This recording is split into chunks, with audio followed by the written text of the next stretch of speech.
Bonjour à tous, moi je suis ravie de vous retrouver ici à Rennes et je vous remercie de décentraliser des réunions comme celle-là et des forums parlementaires. On a l'habitude, et je salue mes deux collègues Paul Molac et Laurent Grand-Guillaume, plutôt à intervenir à Paris, souvent à la Maison de la Chimie. Et donc bravo pour l'initiative. Lorsque vous m'avez invité, je me suis dit que je viendrais parce que je pense qu'il faut multiplier ce genre d'initiative. Donc vous m'interrogez sur la Smart City. Alors moi je suis députée d'un territoire où il n'y a pas de grande ville, il n'y a pas de métropole. La ville la plus importante c'est Vitré, c'est 18 000 habitants, mais c'est une communauté de 80 000 habitants et j'ai 3 communautés de communes sur ma circonscription et 4 communes qui appartiennent à la métropole rennaise. Pour moi, la ville intelligente, c'est celle qui répond d'abord aux besoins de ses habitants et qui concilie la compétitivité économique, la cohésion sociale et bien sûr la protection de l'environnement, ce qui est la définition de base, je dirais, du développement durable. Les nouvelles technologies de l'information et de la communication, on vient de le voir, pardon, j'ai pas pu arriver avant, mais sont absolument fondamentales parce que c'est un formidable accélérateur des changements. On voit bien aujourd'hui que les habitants veulent prendre part au développement de leur ville. Ils veulent être associés, ils veulent être acteurs. Moi, j'ai envie de dire que la mutation est en cours, la prise de conscience est là, les actions se mettent en place concrètement sur les territoires. Il y a des opportunités à saisir. Il y a encore des freins aux changements et aux évolutions, parfois des freins techniques. Les élus se lancent parfois dans des actions, ça ne marche pas. Donc ils se découragent parce que la technique n'est pas encore tout à fait aboutie.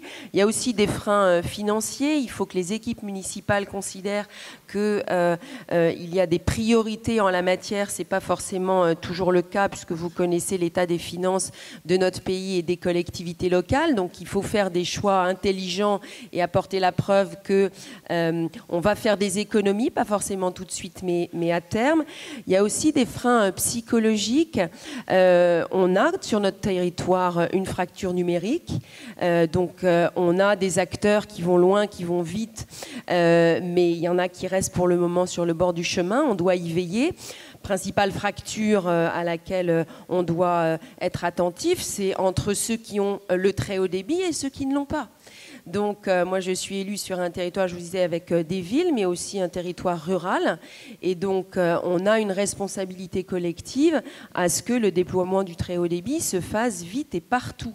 Puisque tout ce dont on parle aujourd'hui est rendu possible parce qu'on a la connexion possible. Donc il faut veiller à ça. Et donc il y a un risque quand même d'écart qui peut se creuser entre les territoires urbains et les territoires ruraux. On est ici en Bretagne, dans une région qui a su se développer à partir non pas seulement de grandes conurbations urbaines, mais de petites villes moyennes. On y est très attaché et c'est pour ça qu'il faut que le développement de la ville intelligente, des territoires intelligents, se fasse de façon la plus harmonieuse possible. Il y a bien sûr Brest et il y a Rennes, mais il faut qu'on puisse irriguer sur l'ensemble du territoire. On a un débat en ce moment sur les surfaces de mètres carrés commerciaux qui s'installent à proximité de la gare de Rennes, avec une crainte des élus des autres villes d'Ille-et-Vilaine, mais aussi de Bretagne, que l'on concentre demain toute l'activité tertiaire sur les métropoles. Et je ne sais pas ce qu'en pensent mes collègues élus bretons, mais on est très attachés à cette répartition harmonieuse et sur l'ensemble du territoire des différentes activités. Sur les territoires, parce que vous me posez la question, moi j'observe qu'il y a du volontarisme. Et s'agissant des transports, alors c'est une chance d'avoir un arrêt train, d'avoir une gare chez soi, et on voit bien que l'habitat se développe beaucoup plus facilement quand vous avez alors un arrêt TGV j'en parle même pas. Vitré a la chance d'avoir un arrêt TGV parce qu'il se trouve qu'on a eu un ministre, maire de Vitré, ministre des Transports, qui fait qu'on a la chance d'avoir un arrêt à Vitré. Je dis les choses telles qu'elles sont. Les gares des communes de ma circonscription, on voit bien, sont des endroits à partir desquels on peut en effet développer à la fois de l'habitat et des activités. Donc le transport en commun aujourd'hui collectif, c'est vraiment une chance. Par contre, dans nos communes, on n'a pas de VAL, on n'a pas de tramway. Et chez nous, en particulier, et c'est important aussi sur la transition énergétique écologique, on développe le covoiturage. Et ce qui est amusant dans le covoiturage, c'est que ce n'est pas les élus qui ont impulsé la dynamique. Ce sont les citoyens eux-mêmes. Ils se sont rendus compte que c'était peut-être idiot d'être tout seul dans sa voiture pour faire 30 km pour aller travailler. Et donc, ils se sont dit, pour des questions financières aussi, qu'il fallait peut-être partager l'automobile. Et les élus ont suivi en construisant, en réalisant des aires de covoiturage. Parce qu'évidemment, les citoyens s'organisaient système D, commençaient à se garer sur le bord des routes, ça devenait un peu compliqué et un peu dangereux. Et donc, les élus ont suivi les actions des citoyens, ce que je trouve assez intéressant. Alors, on a bien évidemment autour de nos gares des pôles d'échange multimodaux. Ça se développe encore plus en ville et on sait, enfin moi j'ai beaucoup voyagé notamment dans les pays scandinaves, on est un jour piéton, le lendemain ou dans la même journée on est cycliste, on peut aussi être usager du train et bien évidemment de la voiture parce que dans nos territoires ruraux et plus éloignés des grandes villes, la voiture est encore un élément, je dirais, fondamentale et incontournable de la mobilité. D'où les discussions que nous avons à l'Assemblée nationale sur les voitures propres, les moins polluantes possibles, et bien évidemment la fiscalité écologique. Sur nos territoires, s'agissant des transports, moi j'ai envie de dire qu'il faut en effet veiller à une meilleure mobilité, mais tenir compte aussi des contraintes et des réalités de terrain. Donc ça, les élus s'en préoccupent. Et on a également développé ce qu'on appelle EOP solidaire, qui permet à des personnes qui n'ont pas de véhicule, parce qu'il faut savoir qu'il y a encore des personnes qui n'ont pas de véhicule, grâce à une association, eh bien, de faire une espèce de, j'allais dire, d'être pris en voiture par d'autres pour aller tout simplement à son travail. Je disais l'autostop moderne, entre guillemets. Donc ça s'organise, et ça s'organise grâce aux technologies de l'information et de la communication, avec une information qui peut être diffusée largement. On voit bien que ça a permis, notamment tous les réseaux sociaux, de connecter, d'interconnecter les personnes entre elles. Sur les déplacements, toujours, on essaie de favoriser les déplacements doux.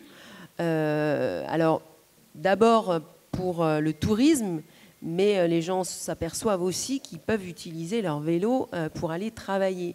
Ce n'est pas encore tout à fait dans nos mentalités, mais on a des communes qui impulsent, je pense à la commune de Châteaugiron en particulier chez nous, qui a mis à la location des vélos électriques et ça fonctionne très bien pour, je dirais, des petits trajets. Voilà sur la mobilité, mais on pourrait y revenir à travers vos questions. Sur l'énergie, nos territoires se sont dotés de plans climat-énergie. Ça a obligé à la fois les élus mais la population de se saisir de ces questions-là, d'être sensibilisés à ces questions de développement durable. Il y a des objectifs de baisse de 20% de leurs émissions à gaz à effet de serre, ce qui n'est pas facile à atteindre. Donc on a des exemples de communautés qui mettent en place des chaudières bois, qui mettent en place des réseaux de chaleur, qui va aussi dans la bonne direction. Et on voit bien quand on inaugure ces réalisations à quel point les élus sont fiers d'avoir fait un pas de plus justement vers la ville, la ville durable. On voit aussi que les élus essaient de gérer différemment l'éclairage public, c'est très important, mais avec des risques là aussi, et des critiques. Pour ça, il faut toujours essayer de trouver l'équilibre. Les risques, c'est par exemple dans les zones d'activité, on maîtrise l'éclairage public et on ferme la lumière, entre guillemets, la nuit, mais il y a des cambriolages. Donc les chefs d'entreprise nous disent vous avez peut-être éteint trop tôt ou mal. De même, en ville, vous avez l'éclairage public qu'on a tendance à éteindre aussi ou à baisser, atténuer. Et là, vous avez des accidents, puisque les routes, les endroits sont mal éclairés et vous avez des piétons en difficulté. Donc, et les élus sont au cœur de toutes ces demandes et parfois toutes ces demandes un peu contradictoires. Sur le territoire, et là on est assez content, le ministère de l'écologie avait lancé donc un appel à projet pour des sites à énergie positive. Et donc, on a été retenu sur notre territoire donc, pour 16 communes qui vont être concernées. C'est pas rien parce que c'est un chèque de 3,4 millions d'euros. Alors évidemment, ça ne couvre pas tous les projets qui ont été présentés, mais en tout cas, une bonne partie d'entre eux. Ça veut dire rénovation thermique de bâtiments publics. Ça veut dire donc modernisation de l'éclairage public, des sentiers nature, impact de la biodiversité. Et là encore, on voit les élus qui n'étaient pas forcément très branchés dans les années passées être contents de pouvoir montrer à leur population qu'ils vivent avec leur temps et qu'ils répondent aux exigences aujourd'hui de la population. Singulièrement en plus ici en Bretagne, on est très attaché à la protection de l'environnement et donc y compris dans des territoires où c'était pas a priori la priorité des priorités pendant très longtemps chez nous, ça l'est toujours, c'était le développement économique, le développement économique, le développement économique. On voit bien qu'on peut concilier le développement économique et la protection de l'environnement. Donc voilà sur quelques projets. S'agissant de l'habitat, je ne sais pas si vous voudriez y revenir, mais évidemment, sur nos territoires, on essaie de favoriser la rénovation énergétique, y compris d'ailleurs en aidant financièrement les particuliers à se mettre aux normes. Là, je dis attention parfois à la complexité des dossiers ou au délai d'obtention des moyens pour rénover son logement, parce qu'il y a des gens qui abandonnent. Donc il faut qu'on soit très vigilants, nous, je dirais les pouvoirs publics en général.